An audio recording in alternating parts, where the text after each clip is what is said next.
Welcome to the Tibaitatá Research Center and the Beekeeping Showcase. In this hive, we will show you what pollen production is all about. The Altiplano cuduboyensis is suitable for this product, and here we have a 2-chamber hive with a pollen trap installed. The pollen is seen in this way before harvesting. The idea is to collect this pollen every 4 days and subject it to the drying process.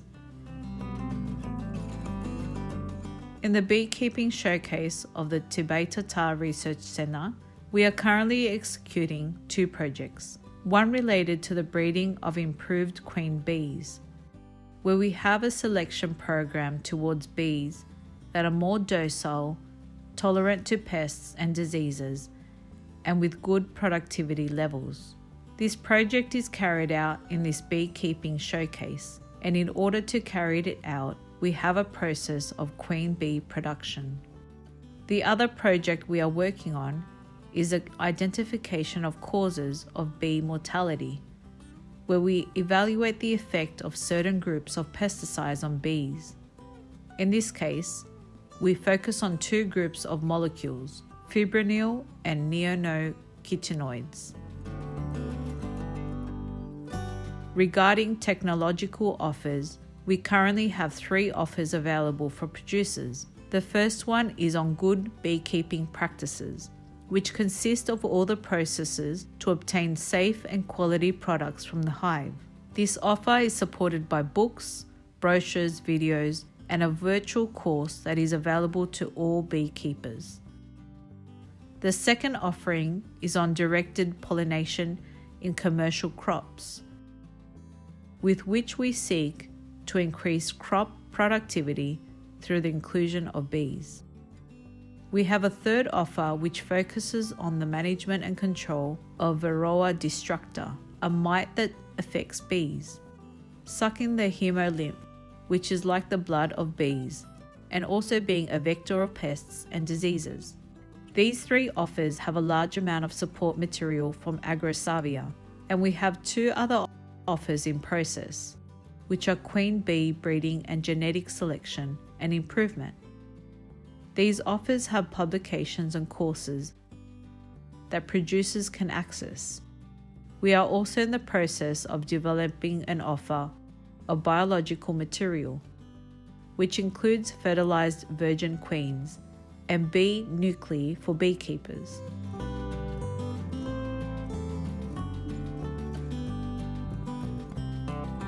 The queen production process consists of selecting small-sized larvae. For all the worker larvae have the possibility of becoming queens. And what we do is to form a nucleus of orphan bees that will receive the future queens and feed them.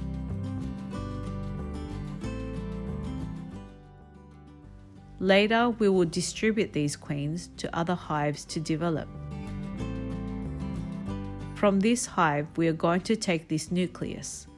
We are going to take the queens and we are going to distribute them to the finishing hives. In this hive, we are also going to find honey. We are in the honey production season, and it is a hive that will be harvested soon.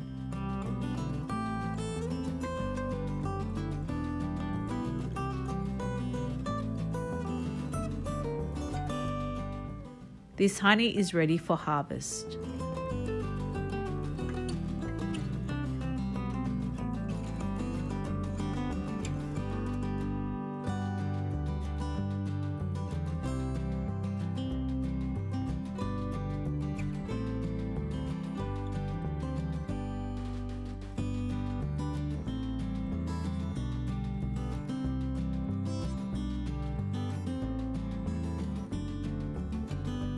Each one of these will become a queen.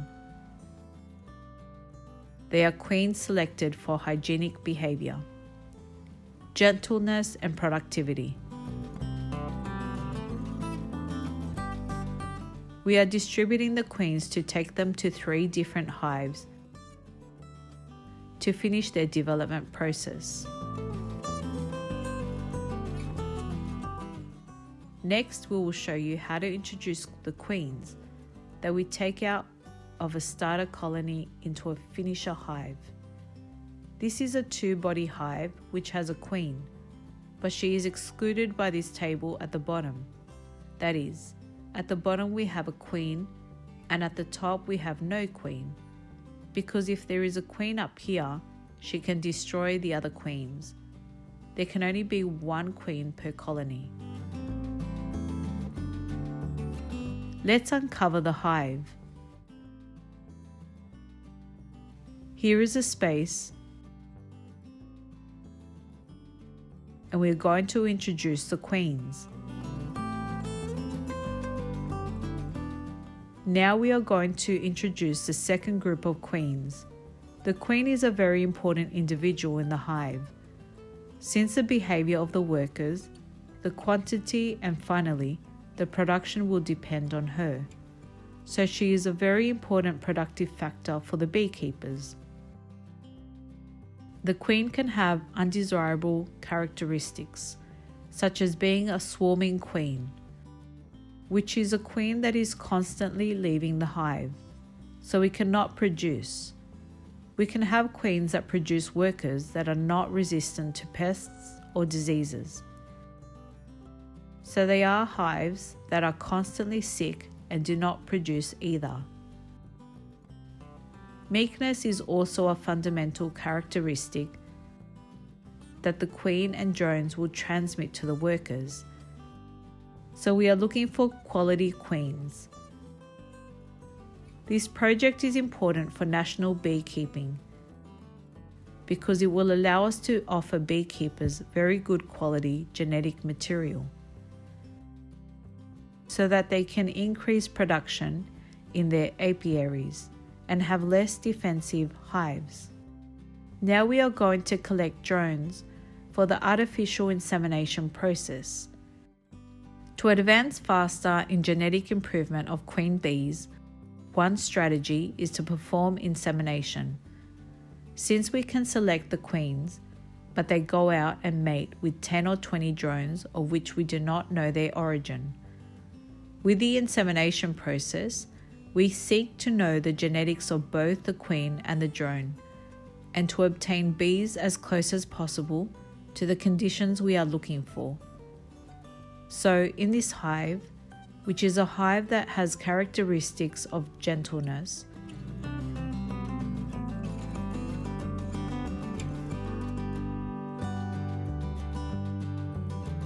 we are going to look for drones for this insemination process. Drones must be mature, so we look for them in the honey area.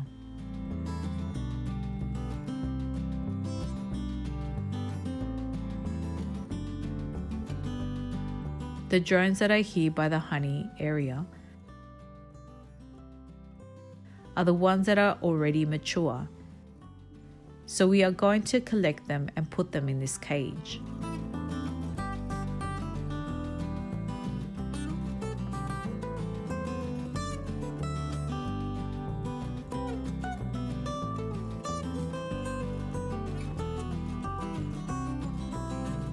We are now in the laboratory to perform the insemination process of the queen bees. For this, we need an inseminator, a harbo syringe, a stereoscope, cold light, and CO2 to sedate the queen. The first thing that is done is to collect the semen in this straw. The semen is collected from the drones, and then the queen is subjected to a CO2 treatment in order to sedate her.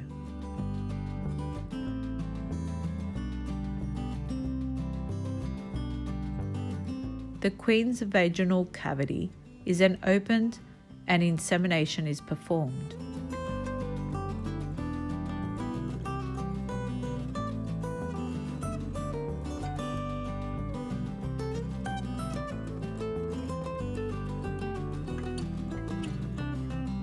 The inseminate one queen, 10 to 20 drones are required, and approximately 8 microliters of semen are used to inseminate one queen. These queens are then taken to nukes to observe their performance.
We thank you very much for your company, and remember that if you are interested in topics related to beekeeping, good beekeeping practices, pollination, varroa control, or genetic improvement, we are available, and we will find more information at www.agrosavia.co.